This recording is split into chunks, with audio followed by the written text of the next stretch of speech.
Yeah, that is your second screen. The center of the slides. The speaker's view. Yep. Okay, let me just then do the usual one, and it's totally fine. So share.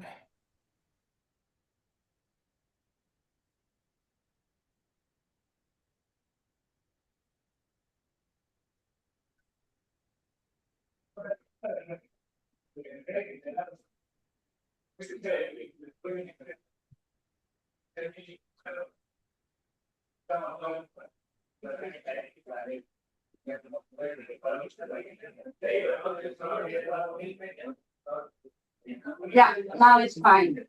Now is it fine? Okay. Yes, please, Josue, do you want to present now? Marco, thank you. We're having our Seminario de IASE. Today we have Marco Bonici from the University of Waterloo. He's gonna talk to us about projection effects in EFT of analysis. Marco is from Vienna, where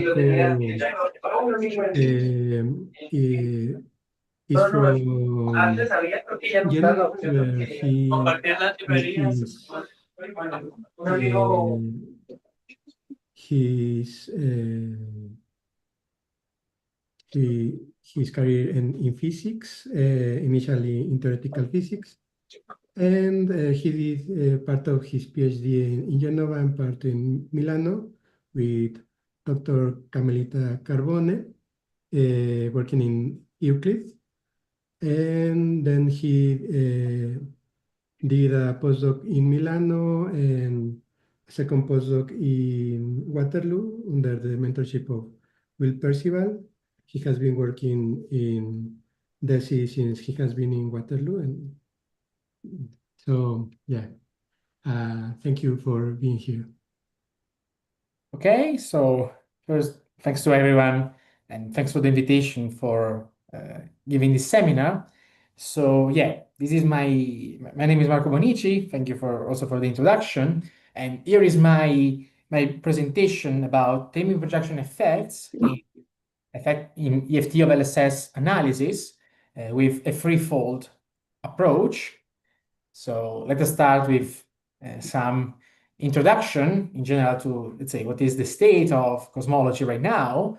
So cosmology is, I would say, in a pretty much nice moment right now. We have a lot of new data sets, new stream of information coming out of galaxy and SMB surveys, and all of these measurements together, we can use them to investigate the fundamental properties of our universe. So we can use them to infer the properties of the dark sector of the universe, so dark matter and dark energy, these two components that made up around 95% of the energy budget of the universe, according to the standard model of cosmology. We can use this data to study the initial conditions of our universe, so something related to the initial origin of the universe as set like from inflation. But we can also use this data to study more practical problems coming from particle physics, like the neutrino mass hierarchy. But also we can investigate tension on parameters that we have been dealing lately in cosmology when we have different different data sets constraining the same parameter, and in some cases there are tensions, there are differences in the final answer, and so highlighting whether this is a systematic issue or a fundamental limitation of the problem. So a need for new physics is a very interesting avenue. So again, the main in this moment we have a lot of new data. Basically, we are flooded by new data, and in my opinion, the main limitation in the development of our cosmology is coming from our ability to analyze these data sets. So we need to improve our tools, both from a theoretical, statistical, and computational point of view. So this is probably, let's say, a very common equation to most of the audience. So this is the Bayes theorem. So this is the standard inference engine that we use in cosmology. So here we have on the left the goal, the object we want to study, which is the posterior on parameter, so the knowledge of the distribution of the parameter of some model, given some measurements, some data. And this is obtained by using the Bayes theorem, which on the right can be used to express this posterior distribution using the likelihood. So the object that connects the observations with our theoretical model and the prior, so our previous a priori knowledge on these on the parameters of the model, which might come as well from another experiment or some theoretical considerations.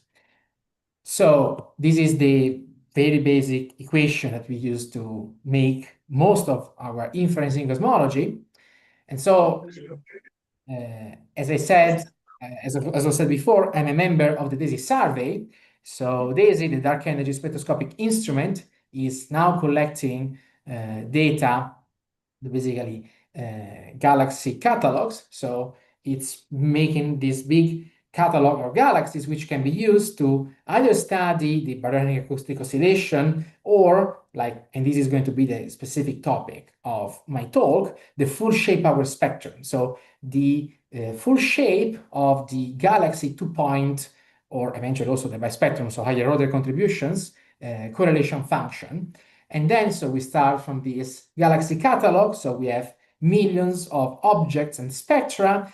From these, we compress this whole information in these summary statistics, so this power spectrum, and then we do obtain our cosmological constraints by basically using the Bayes theorem that I showed you before to obtain posterior distributions on our model parameters. So this is a huge compression that we go from these very big data sets to these final inference objects.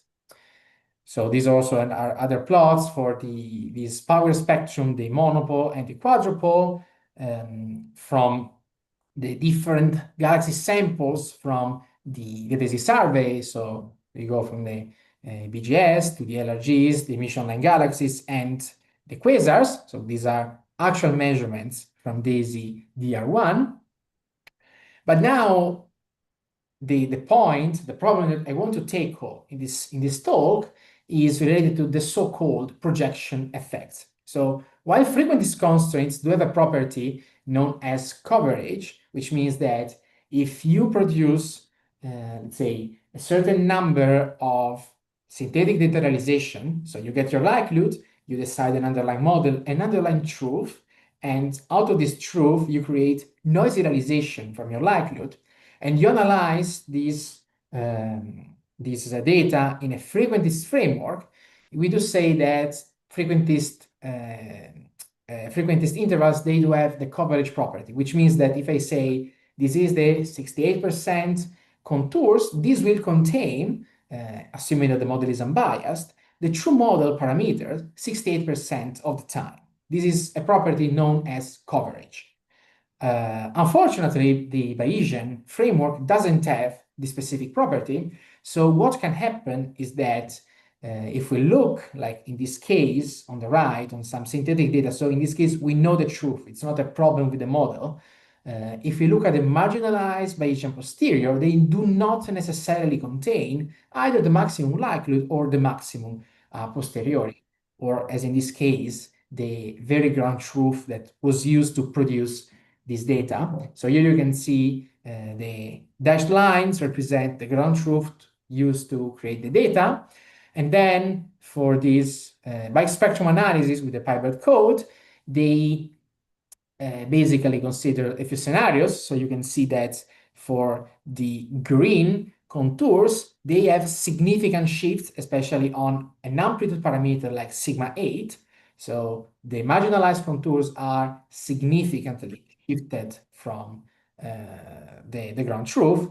But the moment that we use the same model, but with a tighter covariance, which corresponds to a better measurement, so this could be seen as a more restrictive test, actually the marginalized posterior peaks on the right spot. So again, this is something that has been known for a while in the literature. There are several papers on that. And again, it's not a problem with the model being biased and unable to recover something. In this plot, I'm showing you the same model used to produce the data is unable, when you look at the marginals, they do not contain the ground truth. So it's not a mismodeling or some undetected systematics. Again, it's a property of the Bayesian framework in the moment when we have a lot of parameters which are heavily skewed and poorly constrained.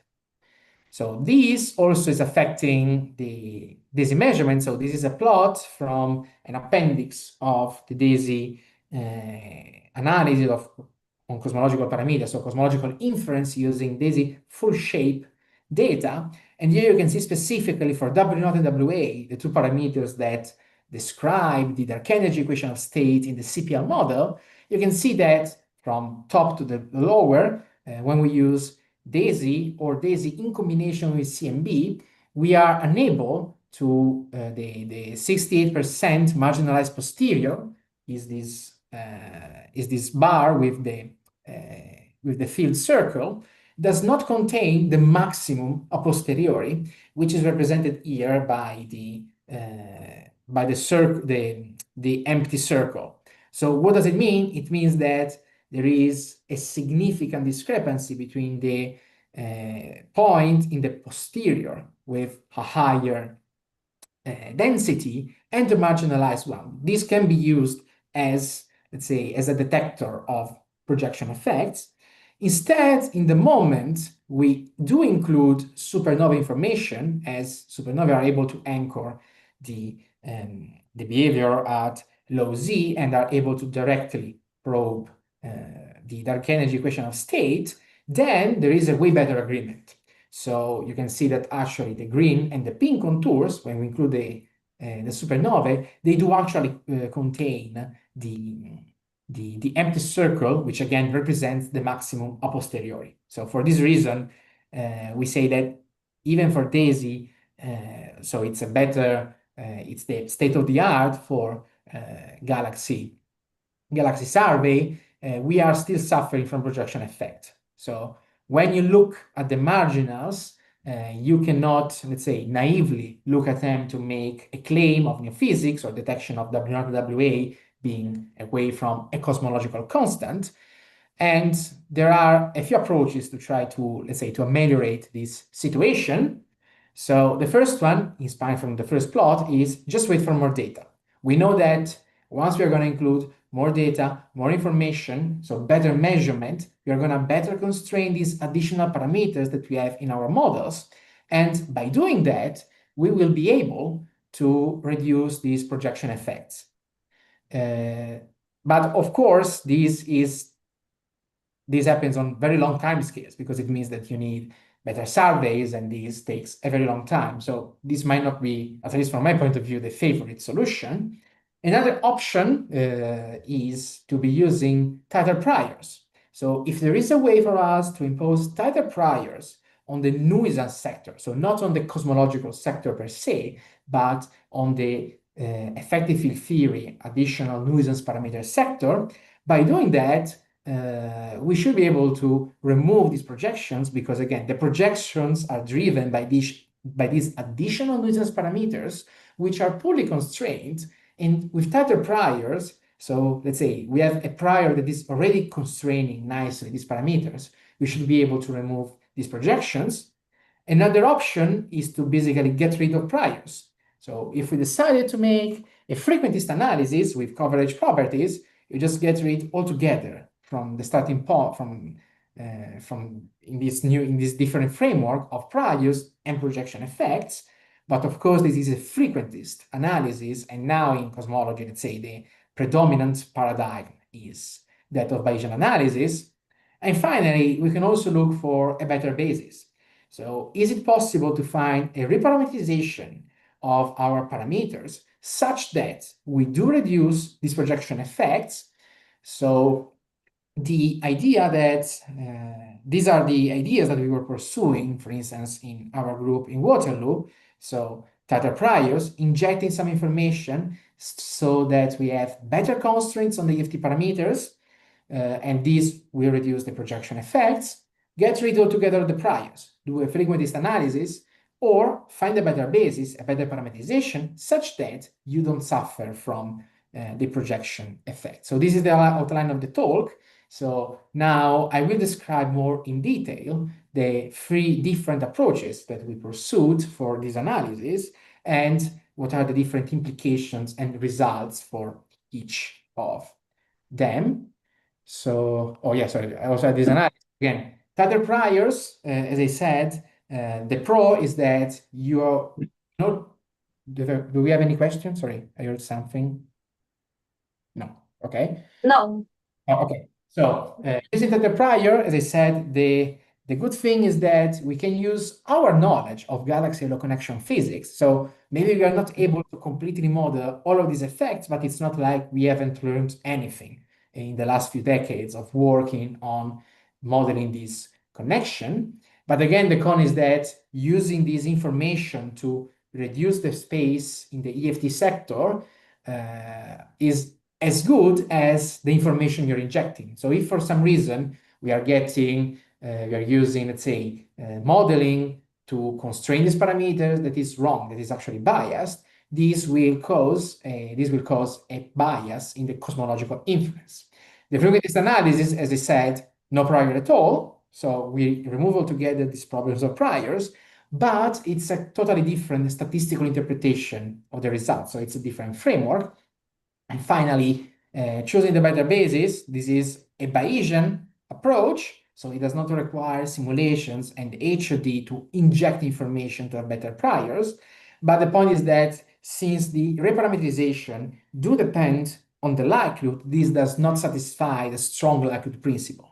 So the idea is that each of these methods has its own pros and cons, and if you can apply the three of them and find consistent results, which doesn't mean that the error bars are going to be the same, but that, let's say, qualitatively the results do agree with each other, these should point toward, let's say, the fact that the results we are going to obtain are robust against this choice. Okay, so let me start with the first approach. So using tighter priors, this is based on a couple of works I did with some collaborators, especially this was led by my colleague Hanyu Zhang. So the idea is to basically build a recipe to calibrate the EFT prior. So this is basically the algorithmic recipe that we followed. So we took some dark matter only simulations. Specifically, these are the dark matter the Abacus simulations. So we took 30 of them, and for each of them, we populated them with some HOD combination of parameters taken out from these HOD priors from the officially calibrated HOD priors for the DESI DR1 measurements. So we basically built for each of these 30 simulations 10,000, so a grand total of 300,000 measurements of power spectra. And then what we did is for each of these measurements, we computed the EFT bestfit for each of these HOD and cosmological parameters combination.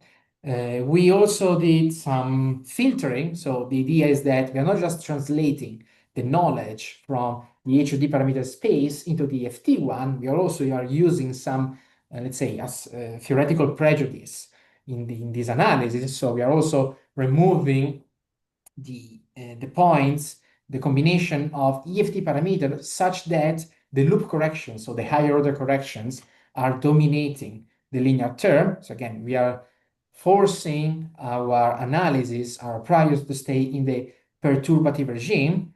Actually, if you look at the plot here on the right, you can see what is the effect in going from, let's say, the solid black line, so the entire list of EFT combinations we got, to the reduced one, to the filtered one, the dashed line. Actually, when you look at the marginals, this is just an effect in some tails. So we discarded something around the 3% of the entire EFT collection. So it's just a very tiny effect, but we still wanted to do this check. And then once you have all of these all of these best fit parameters, we need to translate these into a prior density that can be used, in fact, as a prior in our analysis for the EFT sector. And this is done by training a normalizing flow. So basically, loosely speaking, a normalizing flow is nothing more than a flexible function that can be used to basically, given the samples, tune it, train it, being this a machine learning method, such that this distribution is actually following and mimicking these samples. So this is just a technical thing in order to translate all of these samples into a prior density, which can be used in our analysis. And here you can see the BLP stands for the baseline prior. So this is the, let's say, the width of these EFT parameters that was chosen as the baseline for DESI. And the colored contours are the priors calibrated on the simulations for the different samples. Of course, different samples have a different physics, galaxy physics, so they are slightly different. We can see that for most of these parameters, the prior that we are imposing in this manner with the HOD is significantly tighter, with just this exception of alpha 2. So the idea is that since we are using tighter priors, these EFT parameters are nicely measured because they are very constrained because of the prior, and these should remove the projection effects. An important point that I want to stress is one of the questions about the methodology. Is there any cosmological dependency in this prior that we are obtaining from simulation? So if we used two different cosmologies out of the Abacus suite of simulations, so two different sets of cosmological parameters, and we repeat this procedure of building the prior, populating with the HODs, and we look at this, at the prior we are building, will these priors be consistent with each other, or the chosen cosmology will have some effect? So in order to be conservative and get rid of this dependency, as I said before, we use the suite of 30 Abacus simulations. So here in this plot, basically, you can see in the W0 WA space, which for each point represent simulations of the Abacus suite, so that, again, we are not biasing ourselves toward a specific point in W0 and WA space, but we are trying to cover it a bit to be more conservative. And here in this plot, what I'm showing are for each of these simulations, you can see, so each column represents one of the different parameters we are constraining, and each row represents the 68%, the median, and the 68% for each EFT parameter at a fixed cosmology. So the overlaid vertical bar represents the combined, once we stack everything together. And you can see that on some parameters, on most parameters, this dependency actually is small, but there are some outliers. There are some parameters where actually, if we change the simulation, there is a certain scatter.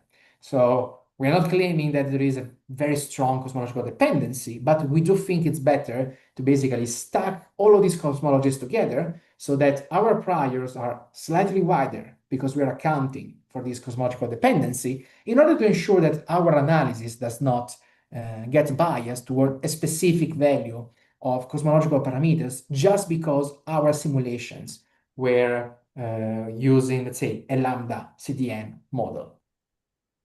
Okay, so here are the tests that we did on simulations, and then finally the results on DESI data. So the take-home message is that the narrower priors calibrated on HOD remove projection effects when we were using, for this first work, we were using the PyBird code.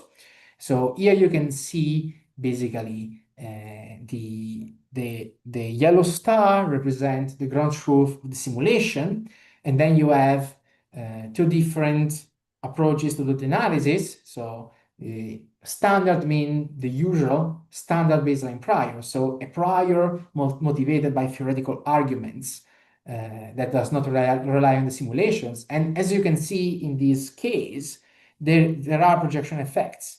So we basically see that on AS, NS, and W, there is a shift of these marginals away from the ground truth. But in the moment, we decided to include our additional information, so the other colored contours, whether we include the hexadecapole or not, actually we are able to recover the input cosmology. So again, the idea, this is on some simulations, so we are able to recover the ground truth with our tighter priors.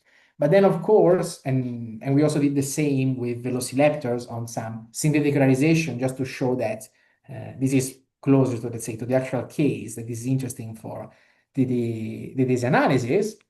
And we also tested what could happen if let's say, if our procedure is robust against the specific galaxy halo connection model used. So everything up to now has been calibrated on the Abacus MOX and populated with some HODs. Here we basically decided to apply our prior calibrated on a specific model, so the HOD one, on the unit sham simulation. So this is a different way to populate the simulations with galaxies. So it could be that something calibrated on the HODs is not good enough to then use it on sham, so a different way to populate the simulations. But actually, also in this case, the HOD calibrated prior, so look at the field contours, makes a better job at recovering the input cosmology. Okay, so these, up to now, all of these plots were just on simulations. And here, instead, this plot is the successful application on DESI data. So for this plot, the cross represents the maps, the dashed lines represents the baseline priors, so the priors obtained, let's say, used from DESI, again, just from theoretical arguments, and the solid field contours represents our HOD informed prior, the HIP, and the different colors represent different datasets. So we go from purple, DESI plus BBN plus NS priors, pink, DESI plus CMB, and green when we do include supernova information. So let's start from the less interesting, the supernova case, because in this case, we don't have projection effects. As said before, supernova are able to anchor what's happening at low redshift in the dark energy sector. So all of these different ways to do the analysis are able to recover the map, the maximum a posteriori, so no projection effects. And there is a very nice agreement between the HIP and the BLP posteriors. When we look instead at the purple, so full shape plus BAO plus the BBN and NS priors, we see that there is a huge difference between the baseline and the HIP, and the map, actually, this is very important, is contained way better within the HIP. So the HOD informed prior is able to basically significantly reduce these projection effects and basically contain the map. And the same is true for the pink contour when we do include the CMB. So this is, again, not anymore in simulations. This is real data. This is DESI DR1. So we successfully showed that we are able to basically remove the projection effects for W0 and WA analysis. And this is just a zoom just on the W0 WA sector. So the dashed gray lines, they do represent the cosmological constant point, and the other ones, the other colors, the color contours represent the analysis with the HIP. Okay, so this is, let's say, the first of the three approaches I will describe to you today. So the HOD informed prior. Is there any question on this first part? Pregunta. Can I ask? Hi, can you hear me? Yes, I can. Oh, in addition to consider different galaxy halo models, is it important considering separating central and satellite galaxies contribution, or is not important? Sorry, I had problems understanding the audio. Can you say that again? If you were using Oh, yes. Is it important to consider separating central and satellite galaxies contributions? I think that this should have been accounted. Let me look again at the prior, which is written here. Yes, the answer is yes. So yes, these parameters are these different parameters. So sorry. Okay. So the answer is yes. Then of course it could be possible again. These HOD, so the central and satellite galaxies, these effect has been considered. It's also possible that for the future we might even need a more complex HOD. Again, we decided to use the HOD that was calibrated for DESI, such that it could be able to reproduce the observed DESI clustering. But it might happen that in the future we might even need more decorated HOD models, like we needed here, especially for the emission line galaxies. We needed a more complex HOD model. So it might be possible also that in the future we require more details on that. Okay, thank you. You're welcome. Alejandro? I think Alejandro. Hi, Marco. Thank you. Okay, yeah. So, what is your opinion in these HIPs obtained from theory? So, HIP from poor people. You mean HIP from the Halo model, like pen and paper? Yes, exactly. So, considering that we are finding some cosmological dependency, and also another work from Oliver, Philcox, and Chirag with a different approach found some cosmological dependency of these HOD calibrated priors. And as you said, let's call it the pen and paper HOD calibrated prior.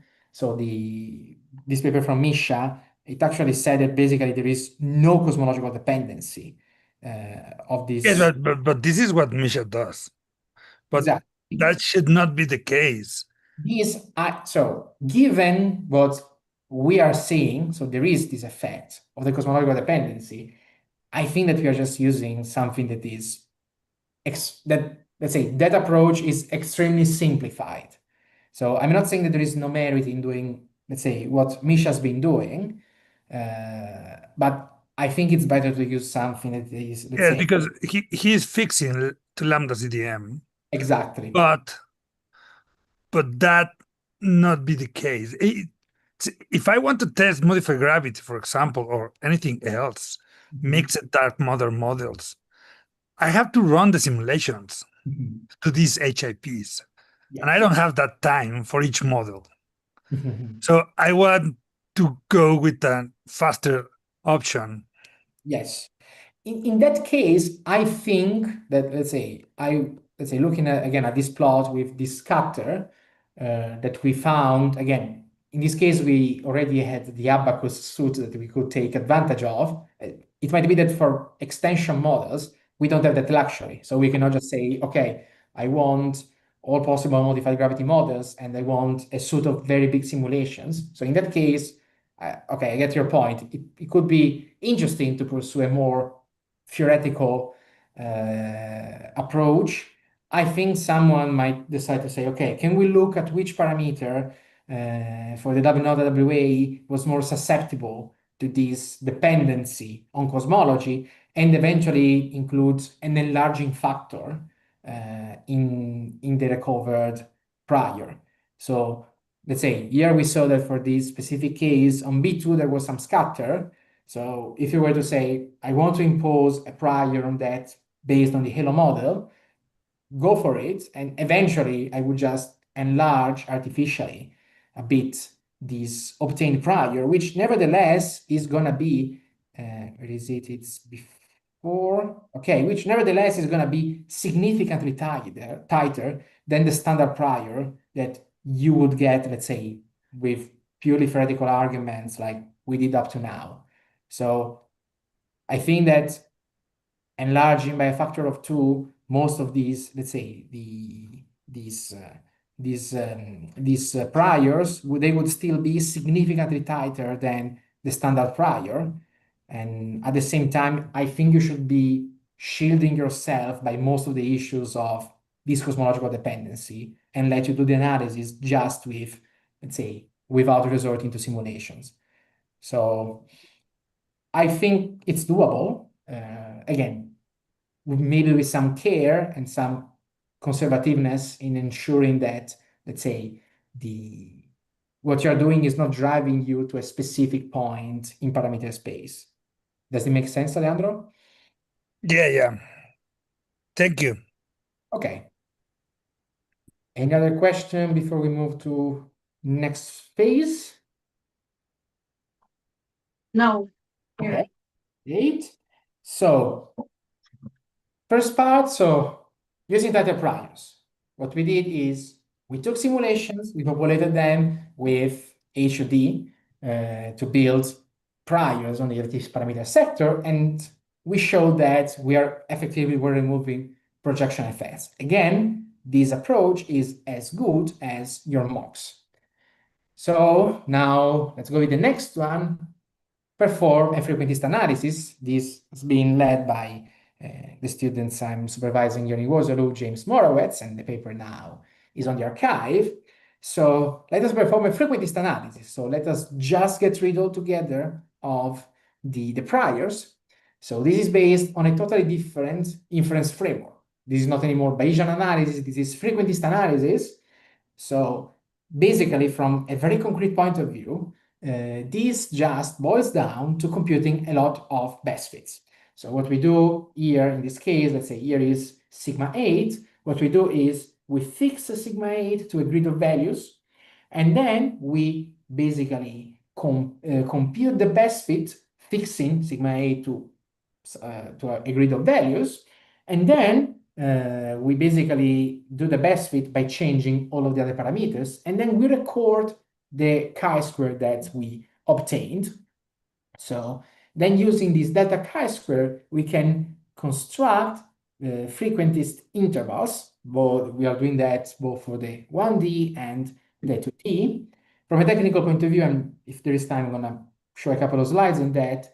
In order to do all of these best fits quickly, we are using a gradient-based minimizer and the FGS together with the effort code. But again, it's not very relevant for this specific part of the discussion.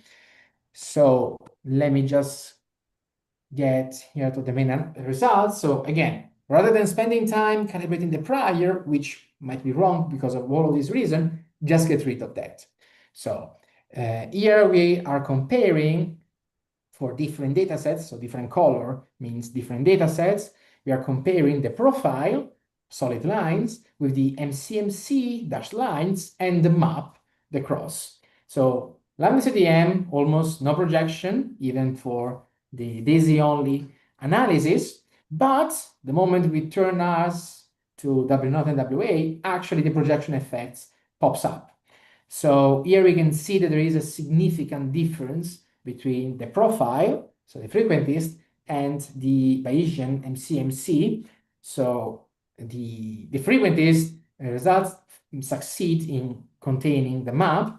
This is not, let's say, something that one might have assumed because we are profiling the likelihood. We are not including when doing this the prior. So it might be there might still be some tension with the map, but let's say this is not very relevant. Okay, I see a question from Sebastian. Yes. Okay. Sorry for interrupting you. I just have a question there because I listened a lot about this kind of interpretations, but I have a little trouble to understand perfectly what it means to have a discrepancy between the likelihood profile and the posterior distribution, because as you know, the posterior distribution is just how your likelihood is moving the priors. So to have a difference between the likelihood. Can you speak louder? Oh, sorry. Okay. Maybe I have a problem in my microphone. Sorry. Maybe just shout. No, it's okay. It's okay. I think it was it's better right now. Yes. Yes. Okay, sorry. No, just because I don't know why my Zoom is turning off my sound. So okay, sorry. Just a question about that. So because okay, when we say that okay, we have a difference between the likelihood profile, which is a frequentist approach, as you know, as you say, and the posterior distribution. In fact, we are expecting somehow to have a difference between them because what we are expecting to have with the posterior is all the new likelihoods is moving the priors we have before. So sometimes I have a bit trouble to understand exactly what we are expecting comparing the two. I understand basically one and another, but the comparison is something a bit strange for me sometimes because we are not really measuring the same stuff. So at one point, okay, if I have no difference between the posterior and the likelihood profile, what I can say is the priors have no really impact, and so probably that or the new likelihood is so powerful that can totally rule out the values I put on the priors, or just they are compatible. So the new likelihood is totally compatible with the prior distribution. But if it's not, what I can say is it's different, but how can I distinguish between a projection effect and just something totally normal that it is expecting sometimes that the likelihood is pretty different than the priors, and so we have a different answer on the posterior. Okay, so first, you're right. I mean, in general, they don't have to overlap. The likelihood and let's say the profile likelihood and the marginal posterior, they are different objects, different statistical interpretations, so they don't have to be one on top of each other. This is a perfectly correct statement. The point of the projection effects is, and again, let me get back to the plots on simulations. So here, just focus on the dashed line. Okay, this represents the solid lines. So this cross basically tells you the input cosmology for this synthetic realization. So this is the ground truth. We know exactly how we created these simulations, and then the dashed contours are the ones that we obtain when we marginalize the posterior. Okay, so of course, someone might even say that this is a problem that we have in, let's say, in trying to interpret posteriors as credible intervals, as confidence intervals. But I think that most of the people that are listening to this talk, they, let's say, in an intuitive manner, they expect the ground truth to be contained within the marginalized one. I totally agree. In the case of simulation, you control everything. You know the priors you are putting in, and you know that they are compatible with the cosmology you put inside. And so if you have a discrepancy, I totally agree with you that you can directly interpret this problem. I was more thinking about the application to the data. The point is that we usually, let's say, the point is this, these fake simulation, of course, with the data, we don't know the ground truth. So we cannot just say, oh, actually, this is what, let's say, what we should recover. Okay. Know that. Otherwise, we wouldn't need to do the analysis. We already knew the number. But of course, once we do this test with the synthetic data, we're using the same covariance, the same likelihood. So let's say the same noise properties of the data. Okay, so if I were to be doing this exercise of fitting noisy realizations that I know the ground truth as for a certain number of times, of course, I'm going to see some fluctuations, but we know that, let's say, AS or sigma 8 are going to be lower. Okay, so we know there is a systematic shift. Then the natural question arises, is this systematic shift something that, without knowing it, would be around in the data analysis? And the proxy for that is looking at the maximum a posteriori. So the point with the higher value in the posterior distribution, which is, in this case, significantly far away from the marginalized one. So in the limit of very constraining data, all of these things are quite similar. So the posterior is peaking around the map, the profile likelihood contains it, and there is actually no difference in, let's say, maybe some difference in the numbers, but the interpretation of qualitatively, do we have dynamical dark energy or these kind of things, is actually the same. Okay. But in this case, again, looking at all of these things, we might ask ourselves, these constraints on W0 and WA, do they depend on the choice we are doing of the prior or the frequentist versus Bayesian framework? So of course, it's difficult to say anything on data. But again, looking at the map, which again, we know is a good proxy for recovering these inputs, which doesn't exactly have to overlap with the ground truth, but we know it gets closer. The fact that it's very far away from your marginal posterior rings a bell that we might have problems. Okay, thank you. Thank you, Marco. Okay. Okay, so, and here the same plot, but in the 2D plane, just focusing on dynamical dark energy, so W0 and WA. So again, once more, so in this case, sorry, the full contours are the MCMC, the dashed lines are the profiles, and the cross are the maps. So for all of these combinations, the map is contained within the 2D profile, but the MCMC does that only when we are considering the inclusion of supernovae. So it means that only if we trust the supernovae and we include this data set, we can look at these marginals and say, oh, okay, this is, let's say, something that we can interpret as the measurement of W0 and WA. The other important thing is that this is compatible with the HIP results.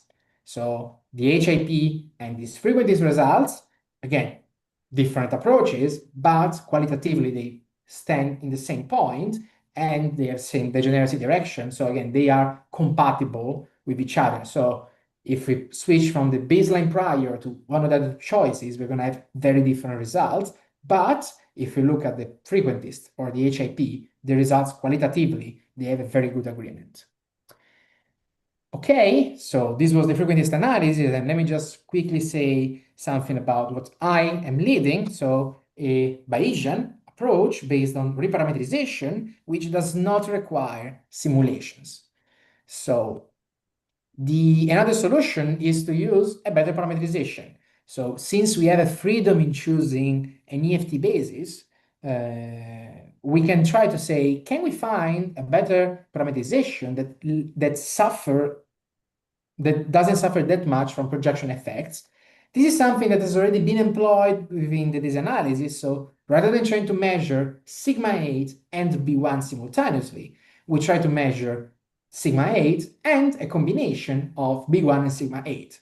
So in this manner, these were shown to remove some of these degeneracies, and it's clearly interpretable because this is given by the degeneracies of the model. So it's something that as physicists we look at and we have a clear interpretation.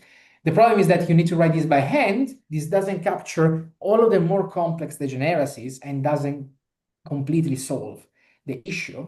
So the idea that we are pursuing is to basically use a more data-driven approach, data-driven, not simulation. So we basically are using a regressor. Let me just skip the details about the GAM. So the approach is very simple. You have your standard prior, whatever it is, your baseline prior. You do a preliminary analysis. So in this manner, you have your samples and you know the degeneracy in the posterior among your parameters. And then you train a regressor, which can be a neural network, for instance, that learn these degeneracies. And then you say, okay, can I do the analysis along these new degeneracies lines? So can I, or in another manner, knowing the degeneracies along the EFT and cosmological parameters, can I reparameterize the EFT sector with new parameters that are by design uncorrelated from cosmology? And so put a prior in this new basis and perform the analysis there. So here is just, let me just skip to the test again on synthetic data that we did with a colleague, Simone Paradiso. So here, the gray contours, again, it's synthetic realization, so we know the ground truth. PTB stands for perturbation theory baseline. So in this case, we're just using the standard prior from the EFT. And then we do this approach iteratively of removing this degeneracy. And we see that actually we are, especially on AES and W0, we are shifting our posterior towards the input cosmological parameters.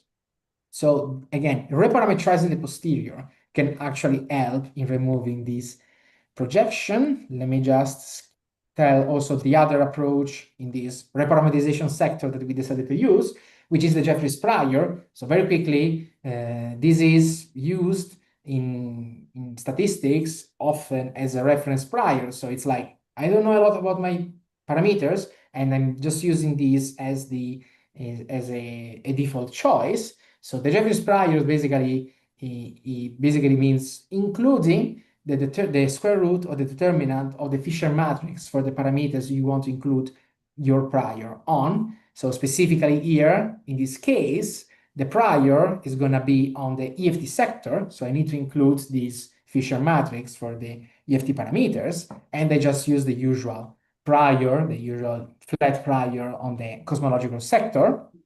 This is a different approach compared to the one I said before of the reparameterization based on degeneracies. This happens at the level basically of the likelihood. Okay, so since I've not have a lot of time, let me just skip to the actual application to DESI data. So this is a whisker plot showing the application of blue BLP. So the BLP is the baseline prior. The purple, the orthogonalization, is this approach of changing the basis you're using. Green is the Jeffreys. So I'm using the Jeffreys priors on the EFT sector, linear and nonlinear parameters. And then the orange is Jeffreys plus BLP. So this is something that other authors did in the literature. Basically, you use the Jeffreys and the baseline prior to basically reduce the dynamical range allowed for the EFT parameters. And here, the black lines do represent the map for the different cases. So we go from upper to bottom, DESI plus BBN plus NS, DESI plus MB, and then DESI plus MB plus supernovae. So this was basically done as a way to choose the best method at reducing these projections. So we see that, as before, when we have supernovae, there are actually no projections, so everything is fine. The moment that we go into the DESI only or DESI plus MB analysis, there are huge projections, and we see that the orthogonalization, the purple line, is reducing this projection by something around a sigma, so it's improving the situation but not completely solving it.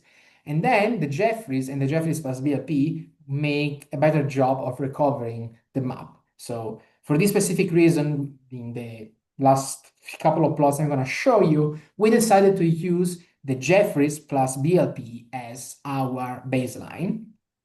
Okay, so here, and again, this is important to also corroborate the previous analysis I showed you, we are comparing blue, BLP, baseline prior, red, BLP plus the Jeffreys, and finally the black contours when we do include the HIP. So this is for DESI only with the priors. There is a huge difference between the baseline and the other approaches. We see that actually we have a very nice agreement between Jeffreys plus BLP and HIP. Of course, the HIP has tighter constraints because the prior in the EFT sector is tighter.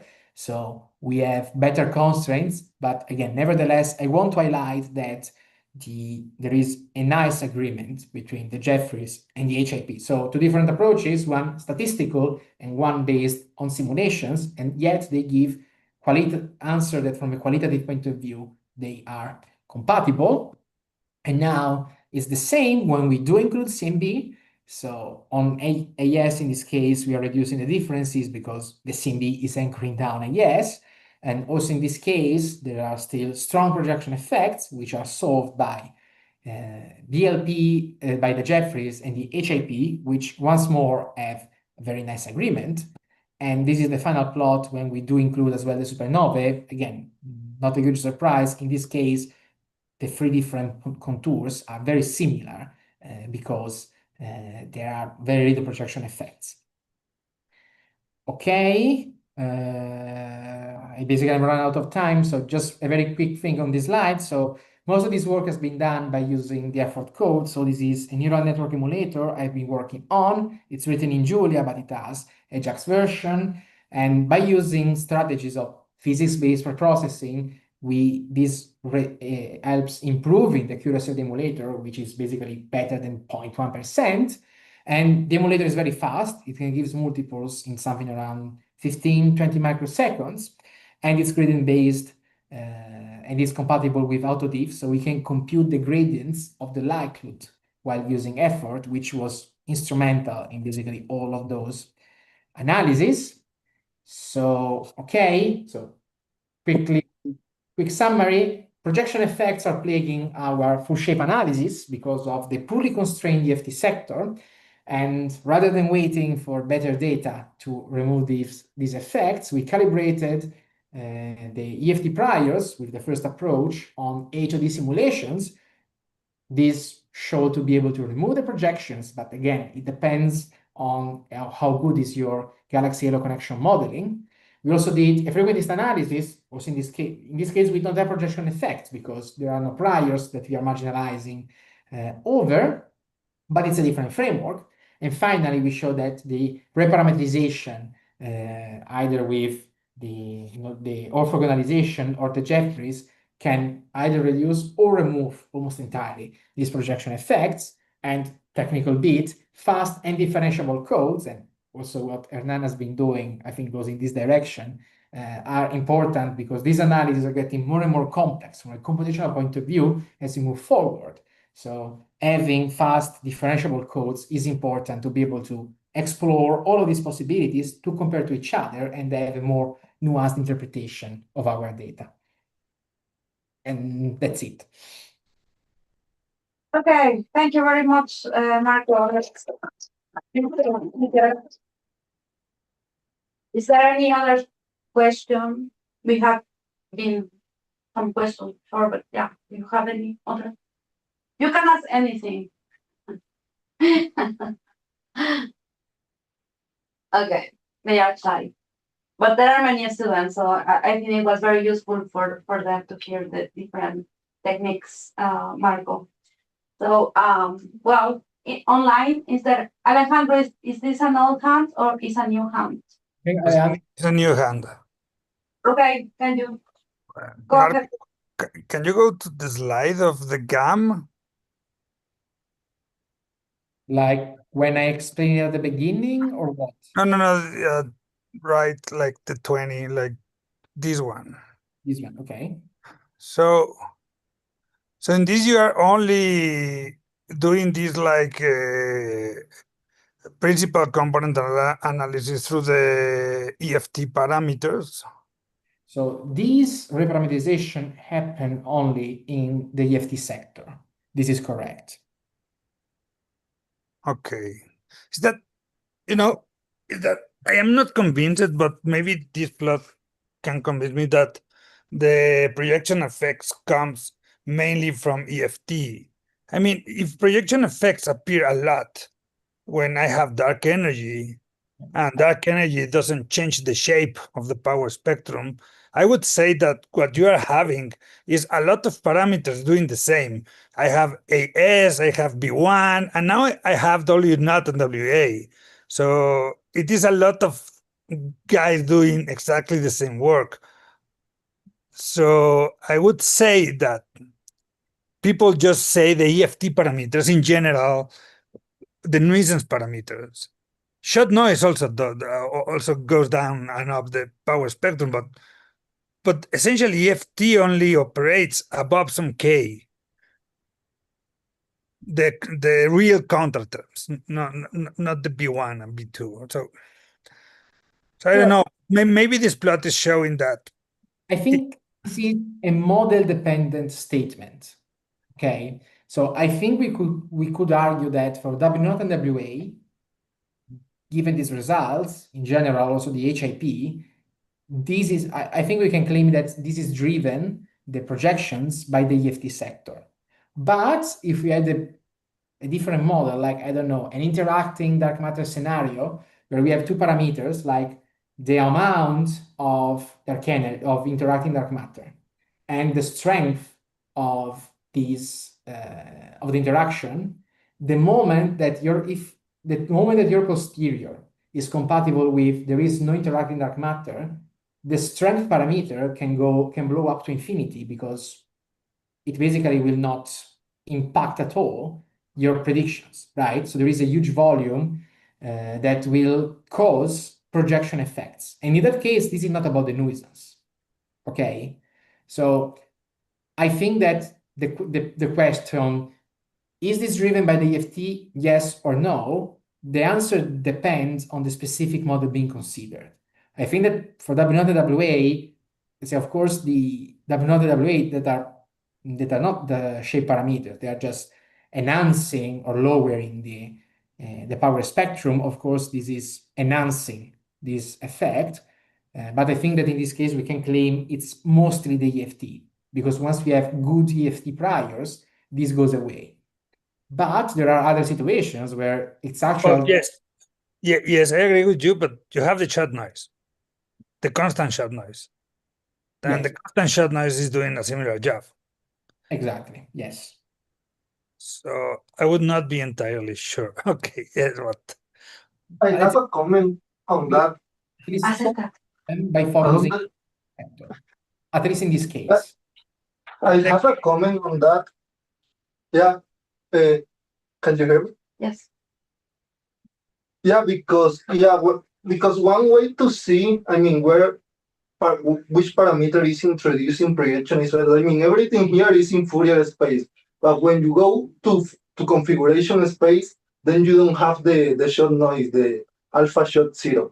So I made some plot long time ago, and what I found, and also probably some people working on configuration space as well, is that when you don't have that parameter, you don't see a lot of, I mean, you see a reduction of projection effects in the W0 WA plane, because then when converting to configuration space, you don't have that shot noise parameter. So, I mean, just a comment on that.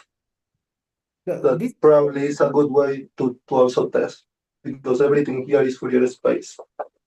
Now, of course, I was using EFT sector in a loose manner, putting everything together. So bias parameters, counter terms, and stochastic shot noise terms. But what you're saying resonates with what my colleague Hani was finding when he was preparing the HOD calibrated prior.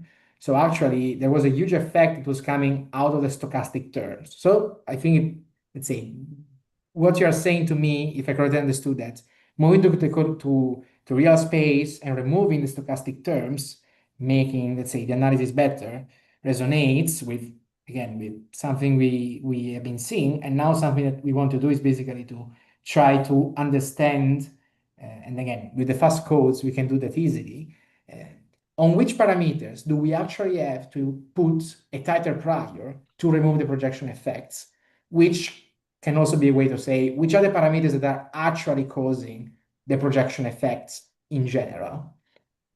So I think, let's say, what you said, you were Hernan, right?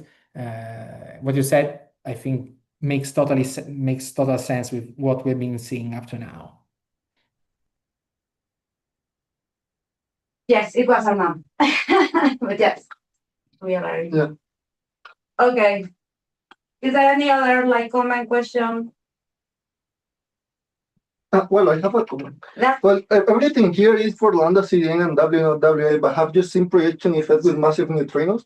Because, yeah, I think that with massive neutrinos, projection effects are very, very interesting. So, yeah, I didn't present that in my talk that I did on Waterloo, but, yeah, I think that is very interesting. And, well, we were working on that. I want to hear you about that, some comments about that. Specifically, we didn't work on that. We were focusing specifically on WNWA, also because there were other people that had a project specifically on the neutrino. So, of course, we didn't want to overstep the ongoing work from other people. But yeah, I agree. This is another interesting point with the additional problem. I think this was highlighted in Planck Cosmological Parameters 2013. That we have a hard cutoff that you are placing, that is, the mass of the neutrinos should be positive. And once we do this, we can see weird things if basically there is a lot of the probability density that would like to have a negative neutrino mass, whatever that means. So in general, yes, I think that also looking, for instance, there is a paper led by Bonici on the DESI frequentist analysis on the neutrino mass, which was highlighting issues in that sector as well. So yeah, I agree. This is another interesting point, looking at the neutrino mass from this point of view. Yes, definitely. Okay, thank you. Well, thank you, Marco, for staying with us. Yeah. Well, see you later in DESI. Bye-bye. Thank you.